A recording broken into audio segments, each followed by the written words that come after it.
Hello! Today's fix is going to be this leaking fuel fitting on this V4 carburetor bowl. It is a standard common problem to have. Fuel fitting leaks. What can you do? Well, you can try getting a soldering iron and melting the crack back together and hope it seals. Get yourself some JB Weld or some type of marine epoxy and smother it around. Hope it seals up. And if none of those work, then you're in the boat I'm in. So what should you do at this point? Replace the carburetor bowl. However, they are no longer available. You can find them, new old stock. But as luck usually has it, you're not going to find one when you need it. And if you do, it ain't going to be that cheap. So the next option is a used part. Usually they're substantially less. The problem is then you're just taking another gamble on a old used bowl with a plastic float. You could go to an older float, such as this one that uses the brass barb there. The problem with that is, if you notice, they're not quite identical.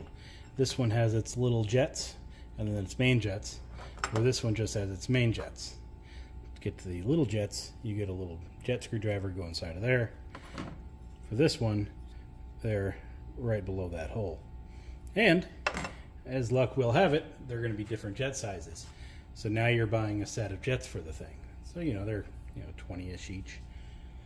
So you're at $80 in jets and whatever the bowl cost you. So not entirely a cheap way to do it either. And will it be as good? I mean, probably, but that's not what it was intended to use. It's intended to use this type.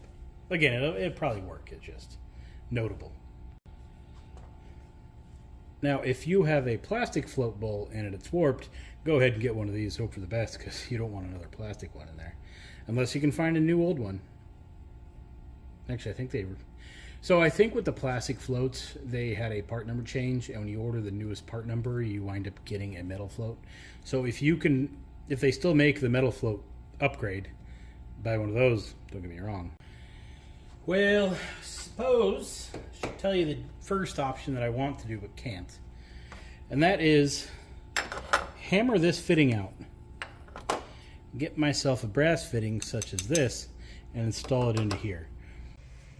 Oops, wait. Editing Brandon here. I misspeak to the size of the fuel line and the fittings in this constantly. So I'm going to dub over the original audio and then put in the correction. It should be seamless. You shouldn't even notice. If this wasn't on a good carburetor that I have, I would probably force this out of there and use this one. Or if I had a spare junky one of these, I would probably take it out of there. But I don't. So what's special about this fitting? The time it was made, nothing. This is a 5/16. This measures 5/16.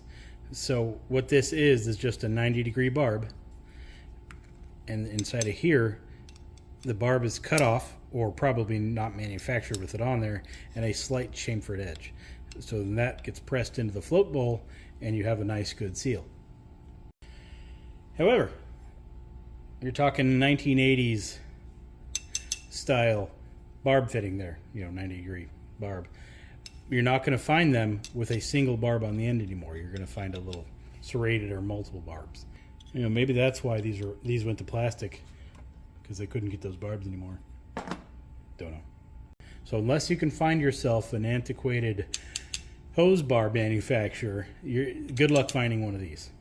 You can find them with threads, but you may not have the room to be able to thread in a new one. So this isn't entirely out. You can buy a plastic version of one of these. A lot of specialty water filtration type things would use them. And the problem is it's made out of, I think they're made out of acetal, Actel, I don't know, whatever type of plastic it is, which is fine for chemicals, fuel, oil, that kind of stuff. But nothing sticks to it. So glue will fall right off. Any sealants won't stick. So it won't you can't really put any type of sealant on the bar before you press it in and expect it to seal. You're basically relying on the pressing in action. So you're not you know, if you wanted to take that approach, that's a 1/4 inch hole. That's just shy of a 5/16, or it could be exactly a 5/16. I don't know. So you would need to drill that slightly smaller than a 5/16, like a 7.8 millimeter, and then press in a plastic one and hope it works. So here is my plan. I'm gonna hammer out all that stuff. I'm gonna install one of these. This is a little angle reducer. It takes a 1/16 national pipe taper, or thread, to a 1/8 inch pipe. Pretty standard. And then I will hit the 1/8 inch hole there, which isn't actually an 1/8 of an inch, 1/8 inch NPT, to this barb to a 1/8 thread. This little piece, I wanted it in brass so it would match, right? 11-week delivery time for McMaster. Kind of a lot. So I went the stainless steel variety. Now, $20 is what this little fitting costs. The brass one is much, much better at only $17. So this isn't necessarily going to be a cheap and free option, especially if you don't have a 1/16 tap hanging around, because you're not going to stroll down to the local hardware store and find a 1/16 pipe tap. I mean, why would they have that, you know? So, hammer this out, tap the 1/16, thread all that stuff in, Bob's your uncle. However, as I mentioned, that's a 1/4 inch hole. To do the pipe tap correctly, you don't use a 1/4 inch bit, you use a letter C drill bit, which is just shy of 1/4 inch. Well, that's a bad example, but just a little bit shyer. All right, first step is to remove this fitting. Now, I believe this little fitting was pressed in here. You can't just hammer it back out because of the plastic bottom. You just blow out the bottom of it. If you had a punch, like a 1/4 inch punch, or maybe just under 1/4 inch, you could probably catch the lip of that fitting and hammer it out, but I can't find one. So, plan is to use my letter C drill bit to drill that out.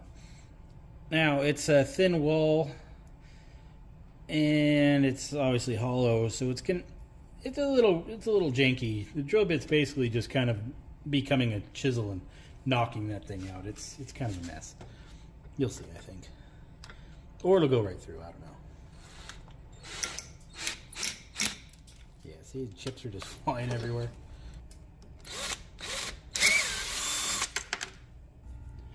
You can see here what I mean about JB Weld or some kind of epoxy may not actually seal it up, because those cracks go all the way through. Now, I've already done the other carburetor. This O-ring isn't that bad, as in it stayed in one piece, it didn't split apart. But if you did epoxy it up, once this O-ring fails, it's gonna leak. So yeah, that's kind of the problem. Okay, now you need to be careful. We need this fitting to be facing that way. We can't have it snug up over here, you know, or over here. It basically needs to be that way. You could probably get away with it was, you know, like here-ish, that'd probably be fine. But you don't want it back there. Like, it really needs to be as that way as possible. Which means when we tap it, we're going to tap it a little bit, check the fitting, take it back out, tap it a little bit more, and basically determine where it's going to go.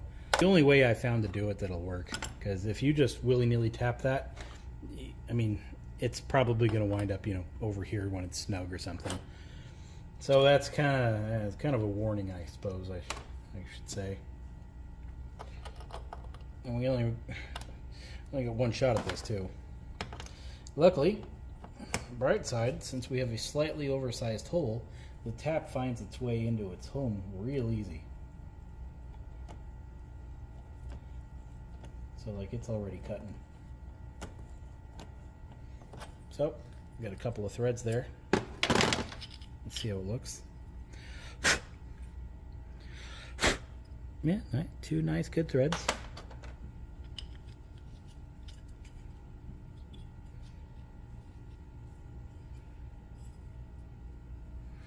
So it threads in and stops, and we're going that way. We got a little bit more to do. We don't want it sticking up that high.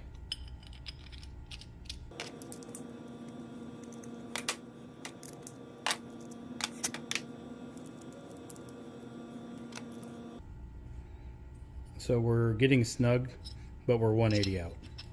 And we're also a bit high still, so let's do another turn.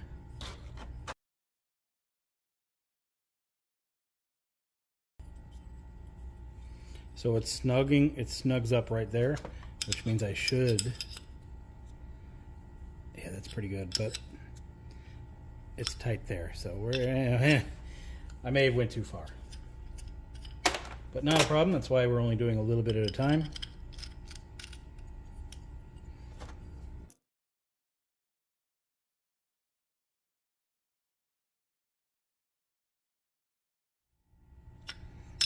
So another 3/8 of a turn, I'd say, and we're there.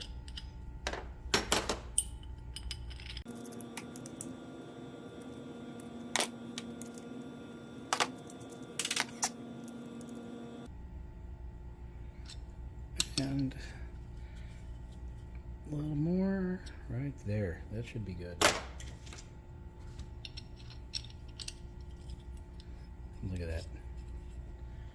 Perfect. That has an 1/8 inch hole in it. So as is, you could leave it alone. Because the hole in the carburetor there, that fitting is going to feed, is also an 1/8 of an inch. So you won't cause any restrictions or anything. I'm going to sacrifice some wall thickness on the fitting to get a little bit better flow out of it.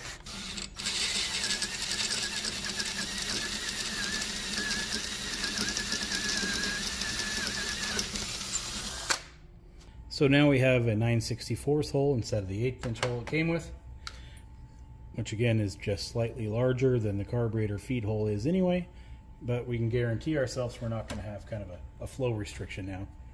If you wanted to, you could go a little bit larger, because you can go up to, say, 5/32 and still look like you have plenty of wall. Okay, I did some reading. JB Weld from years ago held up to gasoline just fine. Modern times, a couple of months before it breaks it down. I then read about this hydraulic fitting stuff, this Loctite 545, and they say it has excellent resistance to oil, motor oils, gasoline, ethanol, acetone. The list goes on and on and on. So this would be a better option than JB Weld.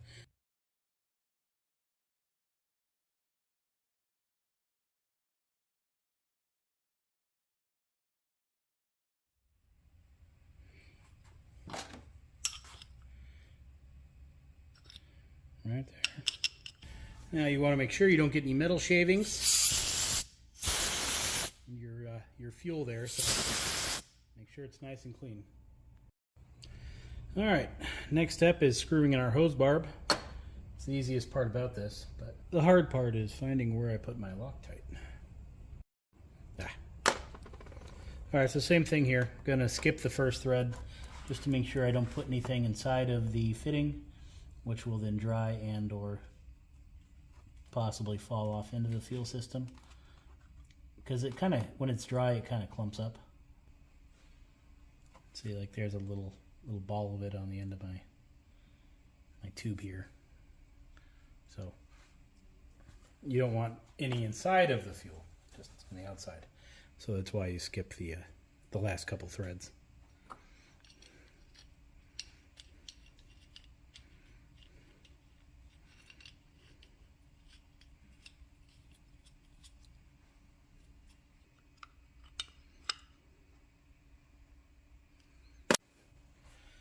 Okay, full cure of this stuff, they say is 72 hours, but I'm going to speed it up by throwing it in the oven. All right, let's put it in the oven here. Perfect. Some advice, put the screws in before the hose. Tech tip. Also, just so you know, your barb now sticks out a little further than it did originally, so your hose is going to be, I say a little bit less than ½ an inch shorter than it was originally. Next, please stop using these. get yourself the proper fuel line zip ties. Use these. They're just, I don't know, they're better, they're more streamlined, they take up less room. It's just a better idea.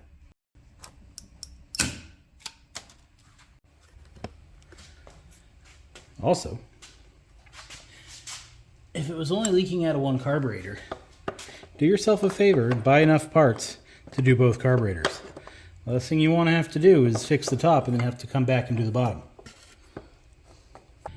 So if you got any questions, let me know. If you have another fix for this, let me know.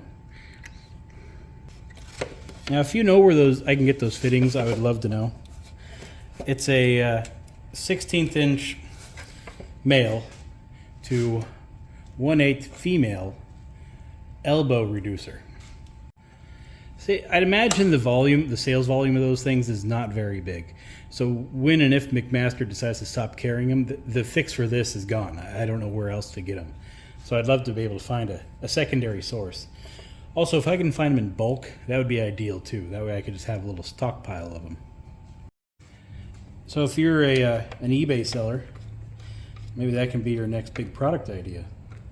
You know, you sell the fitting, you sell the barb, you sell some Loctite 545, you sell the tap and the drill bit, a little repair kit, if you will. Might be a good idea. They put this solenoid in the dumbest spot. It wouldn't have been that bad if I didn't forget to put this hose on. So yeah, if somebody's going to assemble a little repair kit for these things, let me know. I'll give you my Zelle so you can send me my royalty payments. So what I'm after is an alternate source for that fitting and what you've done to overcome this problem. I'll pin in the comments below a link to all the products I used. I think I can link to McMaster's site directly. I'm not sure. I think so. But if I find an alternate source, I'll link that too. So yeah, that's it for now. See you later.